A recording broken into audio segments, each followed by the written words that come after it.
Oigan, Peques, estuve revisando cuál fue como la complicación de Google Class y por qué no estaba permitiendo subir los documentos. Y bueno, tiene que ver con que mi Google Class está hecho con una cuenta personal que proporciona solamente un total de 15 gigas para el almacenamiento. Yo no tengo almacenado nada en el Drive. De hecho, no sé si se acuerdan por las que hicimos lo del canal de YouTube, guardar los videos en YouTube para solamente compartir el link, que no generara como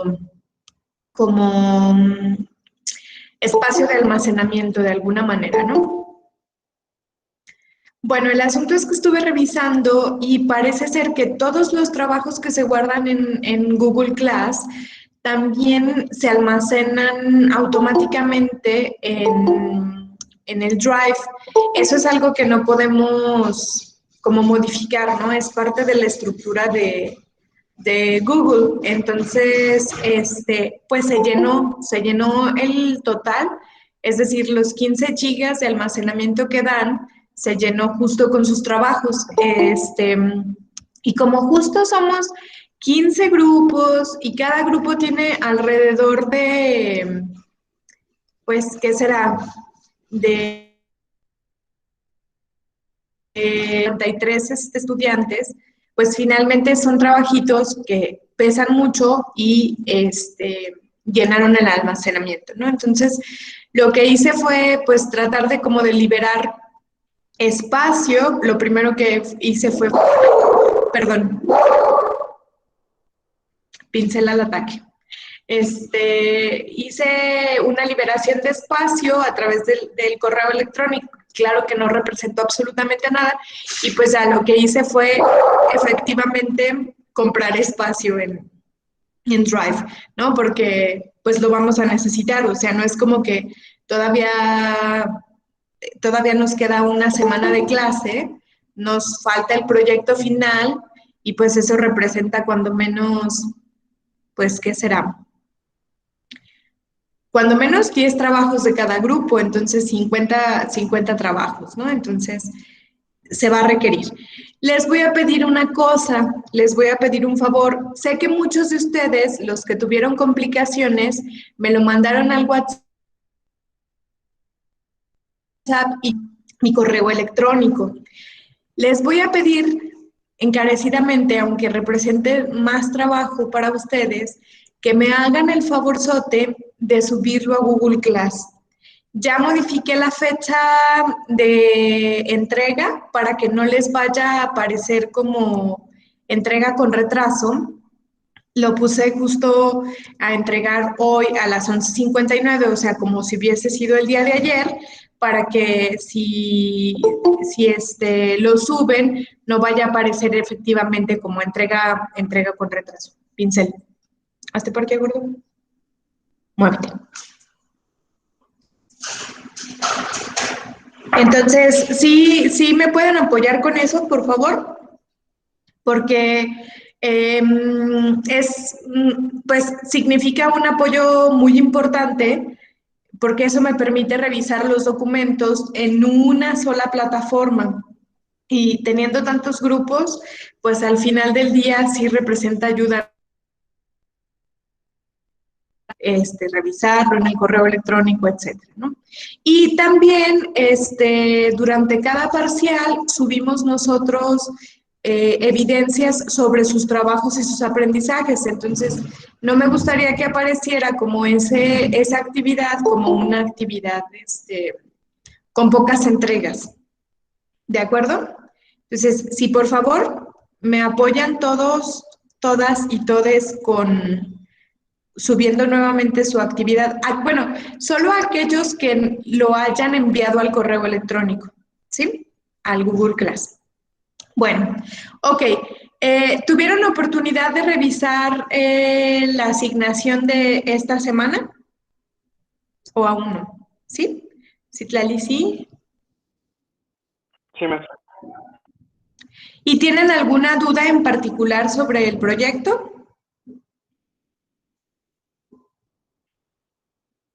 Maestra, tengo una duda. Ahí nos pidió un cuadro. ¿El cuadro va a ser como a manera de comparativo o alguna con alguna estructura en especial? No, Citlali, más bien sería como una especie de cuadro de contenido en el que justo puedan como poner los movimientos y las características y su descripción. Entonces, más que un cuadro comparativo, me gustaría que fuese como un cuadro de contenido donde ustedes puedan vaciar esa información y sea más sencillo que, por ejemplo, desglosarla por párrafos, etcétera, ¿no? Entonces, básicamente, cuadro de contenido. Ah, ok, maestra, gracias.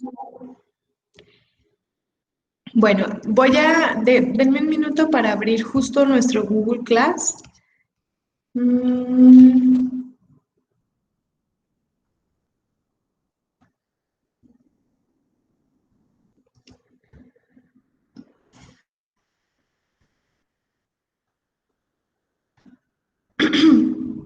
Bueno, por ejemplo, las indicaciones es que nos reunamos en equipos. Ustedes equipos, ¿no? Porque siempre trabajan en conjunto las mismas o suelen trabajar las mismas personas. Entonces, la idea es que investiguemos los movimientos sociales en México que han tenido como más resonancia en términos mediáticos, ¿no? No significa que uno sea más importante que otro, etcétera. El primero es el movimiento estudiantil de 1968, que supongo que ya conocen todos ustedes. Es un movimiento importante que se llevó a cabo en la Ciudad de México, bueno, y que estuvo también enmarcado de alguna manera por movimientos réplicas o movimientos que también se generaron a lo largo del mundo justo en esa década, justo en ese año, ¿no? En 1968. Uno de los ejemplos más, más resonados o con mayor resonancia es efectivamente el movimiento estudiantil de París. Entonces, una de las características más interesantes de estudiantil en nuestra ciudad es que estuvo enmarcado en el periodo de las Olimpiadas de 1968, que justo se iban a celebrar ese año en nuestro país. Bueno, una de las cosas más peculiares es que hubo un enfrentamiento estudiantil que fue como una especie de riña, un poco ahí pequeña, eh, bueno, pequeña y no en comparación, pequeña en comparación al movimiento, pero un poco grande en comparación a la confrontación. Hubo una riña entre escuelas que están vinculadas a la UNAM, que se llaman justamente CCH, no sé si los conocen, son los colegios de ciencias y humanidades, que son las preparatorias que son pertenecientes a la Universidad Nacional Autónoma de México, a la UNAM. Pero en estas confrontaciones hubo una intervención policíaca significativa de un grupo estructurado de la policía que se conocía como el Grupo de Granaderos. El grupo de granaderos fue particularmente violento en esta intervención y además de las intervenciones que se llevaron a cabo, es decir, además de que intervino en la riña estudiantil, hubo como una especie de violación, podríamos decir, a las condiciones de autonomía de la UNAM. Una de las características más importantes de una institución autónoma es que está deslindada de alguna manera de las disposiciones legislativas, ya sea locales, como por ejemplo en el caso de la Autónoma de Aguascalientes, por el gobierno del estado y por las leyes, por las condiciones federales, es decir, se rige bajo su propia estructura orgánica, institucional y legislativa. Entonces, el grupo de granaderos entró en los SHs, hizo como arrestos con mucho ejercicio de la violencia, y esto desprendió de alguna manera o generó de alguna manera el inicio del movimiento de 1900. En este movimiento, chicos, y que es muy interesante, es el nivel de organización estudiantil. Es muy profundo, es una estructuración organizativa bastante interesante porque inmediatamente comienzan a generarse asambleas en dos de las instituciones educativas más importantes de la Ciudad de México y además a nivel nacional. La primera de ellas es, por supuesto, la directamente afectada, la UNAM, la Universidad Nacional Autónoma de México, y la segunda institución que se va a ver profundamente vinculada va a ser el Instituto Politécnico Nacional.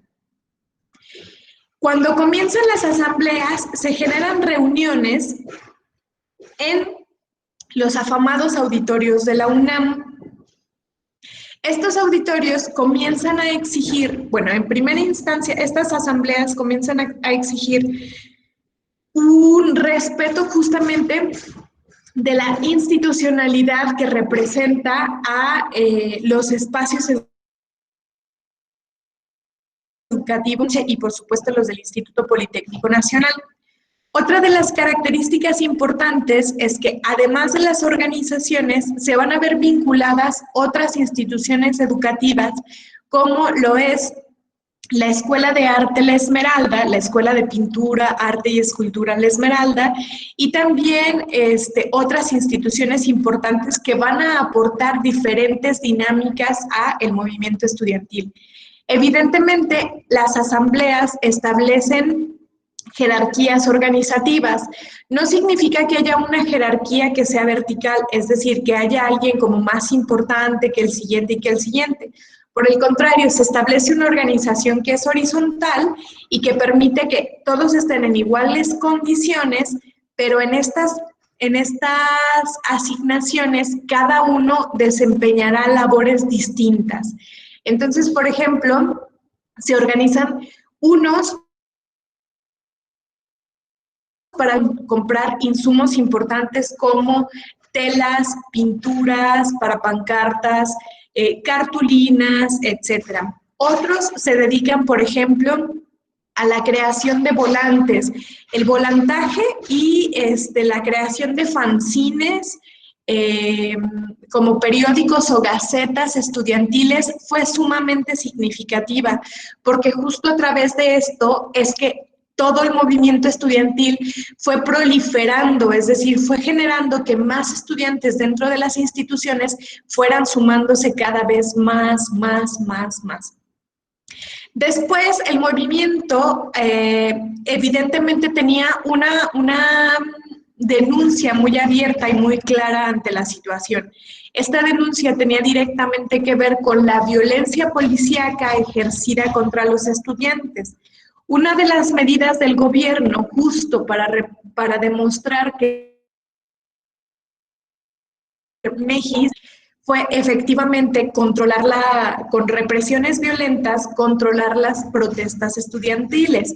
Entonces, esto en lugar de generar justo como apaciguamiento estudiantil, pues lo que generó fue más dinámica social, ¿no? Es decir, empezaron a involucrarse otros movimientos civiles importantes como el movimiento obrero, entre otros, ¿no? Entonces, una de las demandas más importantes, porque una de las cosas que yo pido, por ejemplo, en el trabajo es saber si hay pliegos petitorios. ¿Qué es un pliego petitorio? Es una especie como de lista donde se demandan cosas específicas al gobierno, ¿no? Es decir, es una lista de peticiones específicas para establecer un diálogo entre el gobierno federal y el grupo estudiantil que está en denuncia. Entonces, en este caso, una de las principales demandas del pliego petitorio es que a nivel legal se desintegrara el grupo de granaderos. ¿Por qué? Porque los granaderos que ejecutaban las violencias directas contra los estudiantes. Entonces, las organizaciones van a empezar a generar efectivamente las diferentes marchas que van a durar meses enteros. Este tipo de dinámicas van a ser muy peculiares porque de alguna manera no vamos a encontrar que en realidad exista como una especie de diálogo entre el gobierno federal y los estudiantes. Es decir, en realidad nunca vemos disposición del diálogo, ¿no? O sea, los estudiantes tuvieron durante todos los meses del movimiento toda la disposición para dialogar con el presidente y esto no se llevó a cabo. Una de las características es tomar más interesantes es que la gráfica del 68, en la medida en que participaban muchos estudiantes de diseño gráfico, fue tomar las imágenes directas, todas las iconografías que el gobierno federal del país estaba produciendo justo para las Olimpiadas del 68, tomarlas como propias y resignificarlas de una manera muy interesante, ¿no? Por ejemplo, utilizar los 6 anillos que... ¿Son 6 o son 5? Ay, no puedo recordar. Estoy tratando de recordar. Los anillos que están vinculados a las Olimpiadas, ¿los identifican?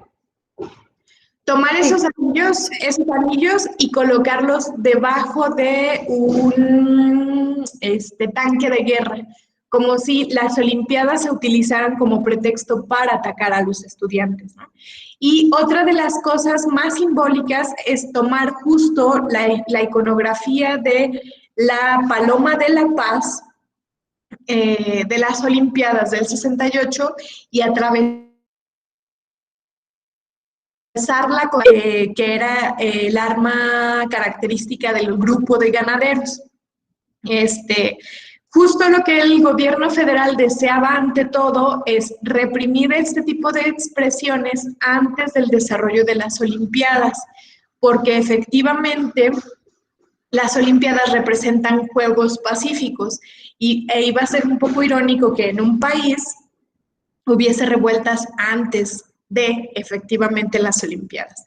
Entonces, la dinámica más inmediata que se le ocurrió al gobierno federal después del movimiento y del crecimiento impactante del movimiento, porque había miles y miles de estudiantes involucrados bajo una organización extraordinaria, fue la represión con armas, ¿no? Y ahí tenemos efectivamente que en la protesta del 2 de octubre de 1968, que tenía centralización o punto de reunión la plaza de Tlatelolco, que es la plaza que representa las 3 culturas, porque justo tiene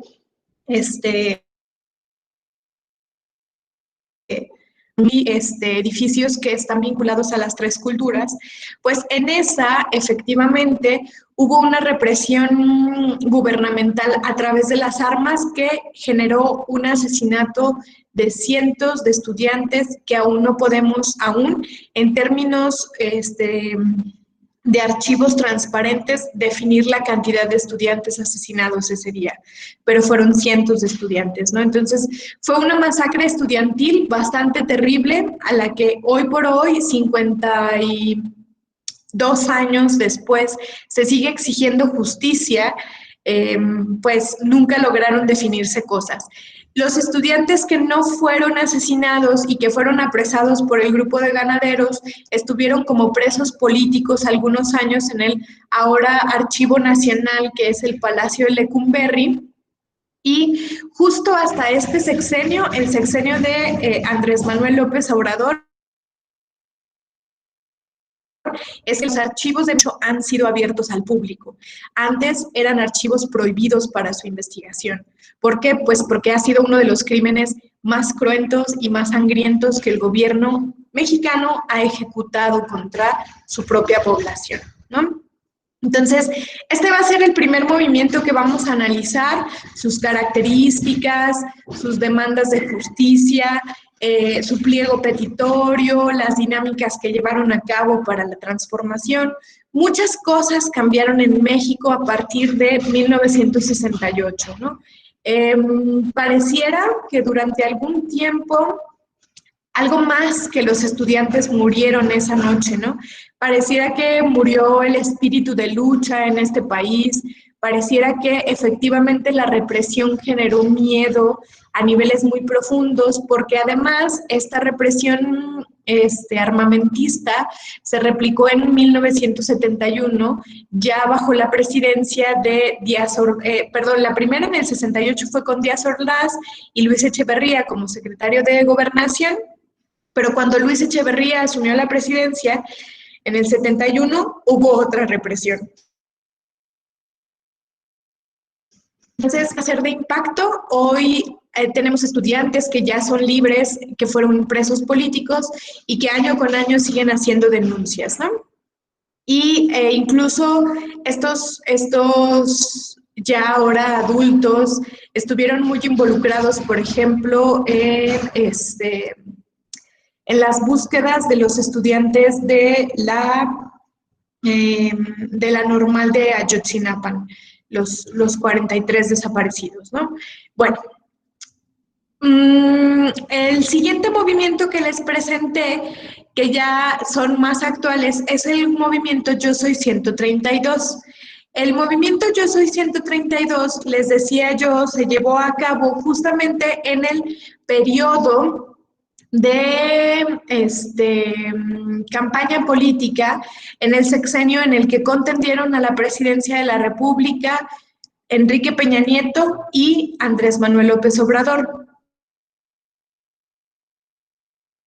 Pertenecía o fue egresado de esta universidad privada bastante afamada en la Ciudad de México y como en la UNAM lo corrieron, literalmente lo corrieron, es decir, cuando fue a hacer su mitin de presentación de campaña a la UNAM, los estudiantes literalmente le cerraron las puertas, impidieron su paso e impidieron que llevase pues su campaña política.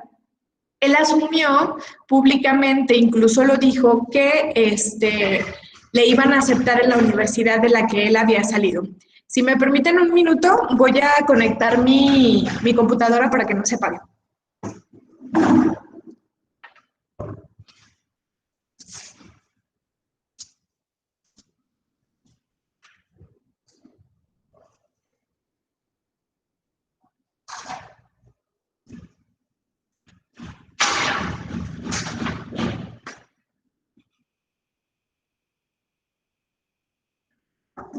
Listo. Y una de las características más interesantes es que al llegar a esta universidad comenzaron a hacerle reproches bastante radicales que tenían que ver con su administración en el Estado de México. Uno de ellos fue pues como una represión policíaca que tuvo también una cuota de sangre bastante importante y comenzaron a gritarle asesino, entre otras cosas. Pues tuvo que salir de la universidad corrido, lo que justo probaba que pues podríamos decir, las elecciones ya estaban bastante manipuladas hasta ese momento y cuando esta noticia llegó al público, pues llega al público evidentemente primero a través de redes sociales y tiene un impacto significativo, porque hay incluso videos donde él tiene que salir de la universidad. Hay una serie de cosas importantes que se muestran como prueba del rechazo abierto. Entonces, cuando empieza a hacerse pública la noticia del rechazo, los medios oficiales, que además siempre han sido medios que están vinculados directamente al gobierno federal, que es el famoso duopolio Televisa TV Azteca, y la manipulación de noticias que permanentemente hacen, ellos dijeron que no eran más que 4 estudiantes gritoneando cosas que no había sido cierto, y entonces los estudiantes a través de redes sociales empiezan a generar un hashtag en el que se presentan y dicen, yo soy fulano de tal, este es mi número de matrícula en la universidad, yo estuve involucrado en la protesta contra Enrique Peña Nieto y soy el estudiante número tal, ¿no? Entonces empiezan a sumarse, al grado de llegar a ser el estudiante número 131. Y ese rechazo se va a ver soportado por la asignación del resto de las personas que no estuvo, pero que está involucrado, como yo soy el estudiante 132. Entonces, yo soy el otro que se suma a el rechazo directo de este candidato a la presidencia porque no es digno de presentarse como un candidato ante la presidencia. Y una de las demandas más importantes va a ser la legislación que permita el no involucramiento directo del duopolio Televisa, TV Azteca, por justamente la manipulación mediática que logran llevar a cabo en el proceso de elecciones, ¿no? Entonces, la transparencia de los medios de comunicación. Este movimiento se va a llevar a cabo casi en su totalidad a través de redes sociales. Por eso es que es tan importante para nosotros, para que identifiquemos, por ejemplo, en comparación con el 1968, cuáles han sido, pensemos, por ejemplo, las condiciones en las que se desarrolló un movimiento que no está vinculado a las redes sociales, pero que tenía volantaje, que tenía asambleas, que tenía una serie de redes de comunicación que eran ajenas o distintas a las redes sociales. Hoy por hoy, el movimiento Yo Soy 132, por ejemplo, estuvo profundamente vinculado a las protestas que se llevaron a cabo posteriormente tras la asunción a la silla de presidencial de Enrique Peña Nieto, ¿no? Entonces, después de que Enrique Peña Nieto sube al poder, el rechazo público jamás hubo,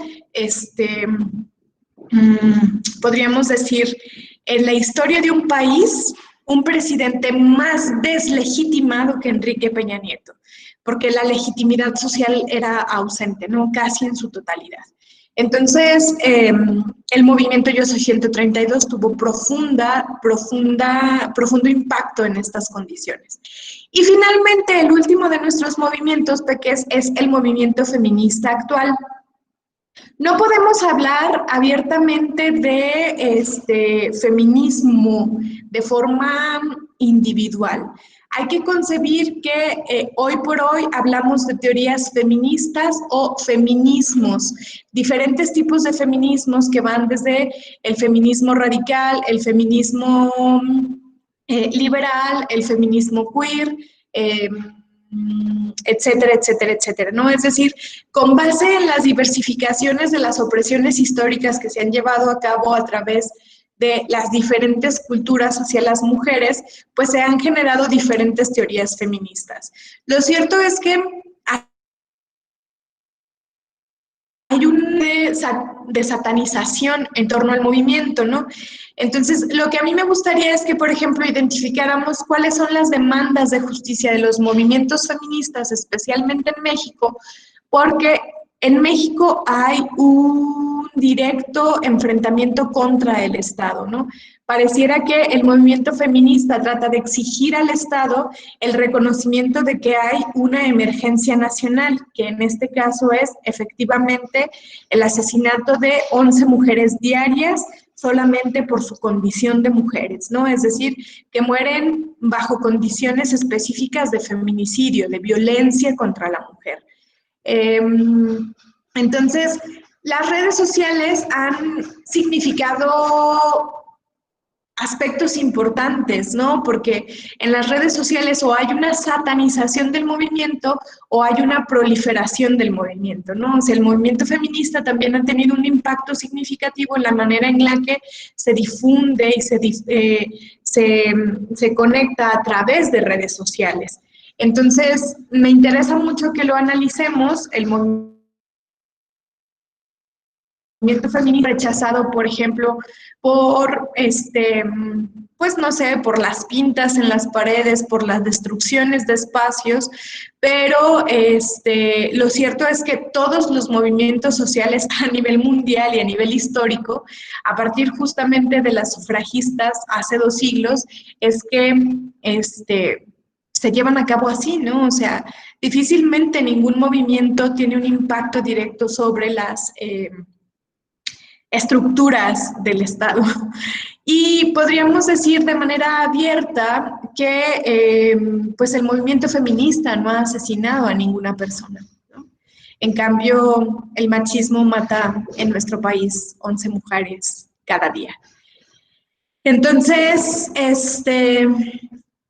me parece que sí es importante acercarnos a este movimiento en la medida en que la información es poder, es para todos poder, y bueno, hay que ver estos 3 movimientos que son sumamente importantísimos en la vida. Si yo tuviera tiempo, les prometo que les hablaría y les hablaría y les hablaría y les hablaría de feminismos.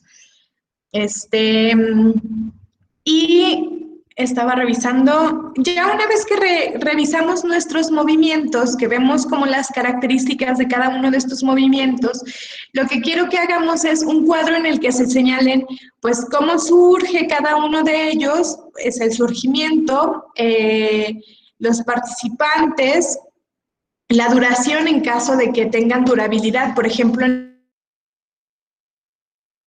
de durabilidad, es decir, tiene un comienzo específico, un cierre específico. En el caso del movimiento feminista, bueno, pues tenemos 300 años en esto. Y luego yo le decía justo a Citlali que no tiene que ser un cuadro comparativo, más bien es un cuadro de contenido, donde pongamos a lo mejor los movimientos y estos elementos que les pido arriba y los vayamos como llenando, ¿no? O sea, para que sea como más sencillo de trabajar para nosotros. Luego habrá que investigar, por ejemplo, si tienen pliegos petitorios. En el caso de Yo Soy 132 hay un pliego petitorio, en el caso de del 168 también hay un pliego petitorio que me parece que tiene 6 puntos, no sé si 6 o 10 puntos. Y en el caso del movimiento feminista en nuestro país, bueno, en el momento en el que fueron las marchas pintas del Ángel de la Independencia, de la Victoria Alada, tuvimos intervenciones importantes, por ejemplo, se me fue el nombre, de las restauradoras con glitter, que es este grupo de restauradoras feministas que hablaron sobre, pues, que en realidad las pintas no tienen un impacto negativo sobre el patrimonio de nuestra nación, sino que resignifican justamente las denuncias sociales de un país y que era importante, por ejemplo, identificar cuáles eran esas denuncias. Entonces, estas restauradoras, las restauradoras con glitter, llegaron a un acuerdo directo con Claudia, se me fue el apellido de la Bauman. Bueno. Gracias. Es que la dirigente, bueno, la jefa de gobierno de la Ciudad de México. Y entonces, justo las restauradoras con glitter solicitaron un permiso especial para hacer un registro fotográfico de todas las pintas del Ángel de la Independencia y de las zonas aledañas. También solicitaron, entonces ahí hay un pliego petitorio específico, ¿no? Y ese pliego petitorio, pues de alguna manera ha tenido impactos importantes, pero hoy por hoy seguimos luchando por condiciones importantes, ¿no? Como por transformar esta cultura tan, pues, ¿qué podríamos decir? Tan normalizada del maltrato a la mujer en nuestro país, de la venta y de otras cosas, ¿no? Entonces, es importante transformar la cultura. Y como una feminista radical formándose todo el tiempo, desde hace 10 años, puedo decirles que todas las teorías feministas, ninguna, chicos y chicas, en ninguna se declara el odio contra los hombres. En ninguna. Se trata... Es contra el macho. Exacto, es contra una estructura que es negativa, ¿no? Que en este caso es una estructura patriarcal que privilegia a ciertas personas por encima de otras, ¿no? Entonces, eso es lo que hay que transformarse.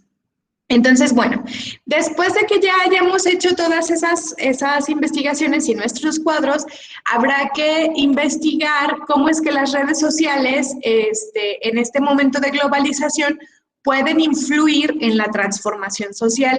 Es decir, ¿qué nos pueden aportar, por ejemplo, los hashtags? ¿Qué nos pueden aportar los trending topics? ¿Qué impacto tiene, por ejemplo, la difusión a través de las redes sociales? Y luego, una vez que hayamos investigado eso, justo habrá que aplicarlo a nuestros movimientos sociales, ¿no? En el caso del movimiento feminista en nuestro país, ¿cuál es el papel fundamental que han tenido para el desarrollo de estos dos movimientos, que es importantísimo? Y lo que me gustaría que hicieran es unos memes, ¿no? Unos memes interesantes ahí para ver, pues sí, cómo es que interpretamos estos movimientos o que pudiéramos circular por redes que sean como informativos, que sean interesantes, ¿no? Y pues como es un proyecto final, habrá que colocarle una introducción, habrá que colocarles conclusiones de aprendizaje, donde me gustaría mucho escuchar leer más bien sus reflexiones sobre la importancia de la participación ciudadana y la transformación social. Y pues siempre recuerden que tienen que tener sus referencias en APA, recuerden que deben de agregar sus nombrecitos completos, que deben de poner, por supuesto, formales de un trabajito, ¿vale? Sí, maestra. Y bueno, no es como que ya no nos vayamos a ver, voy a hacer una última reunión para que veamos cualquier duda sobre nuestros trabajos y sobre nuestras calificaciones. El día de hoy voy a revisar el trabajo de la semana pasada, el próximo lunes reviso el trabajo de esta semana, bueno, el que subieron ayer. Repito nuevamente, ahora que somos un poquito más, que, bueno, la razón por la que no lograban subir muchos de ustedes su trabajo era porque ya no había espacio, entonces Google prohibió así como que me subieran más cosas, pero ya compré espacio, entonces ya, si me apoyan, los que enviaron por correo su trabajo, subiendo su trabajo a Google Class, se los agradeceré profundamente. Ya modifiqué la fecha para que puedan subirlo y que quede como una fecha, o sea, que quede en fecha, que no les aparezca como atrasado. Y pues decirles que me ha encantado trabajar con ustedes hasta este momento, ¿no? O sea, me habría gustado muchísimo más que nos conociésemos desde el día 1 de clases y que no hubiera sido tan abrupta nuestra transformación, en nuestra inserción en el trabajo, que no hubieran padecido pues tener primero una maestra y luego otra y estos cambios de clase. Pero bueno, hasta el momento ha sido muy placentero conocerles, verles sus caritas, leer sus trabajos, que son tan bonitos y tan coloridos. Eso me gusta mucho, mucho, mucho, no se imaginan. Entonces, nos vamos a ver de todos modos en otra reunión para dudas de calificaciones, pero me ha encantado estar con ustedes, porque me ha encantado darles clases, de verdad. Ojalá pueda darles clases el siguiente semestre porque ha sido muy divertido.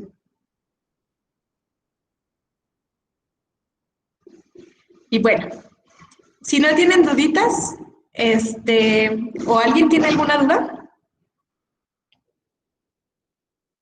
Maestra, a nosotros también nos gustó que nos diera clases, la verdad. Espero que no. Sí, maestra, que sí se vea como corazón. Gracias.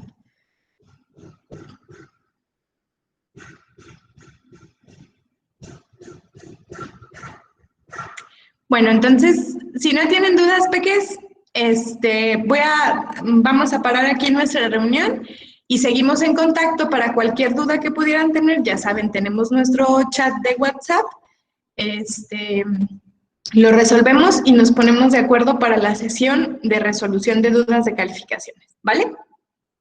Muy bien. Bonito inicio de semana, bonito día y que les vaya muy bien. Gracias, igualmente. Gracias, maestra, igualmente. Gracias, maestra. Gracias, maestra.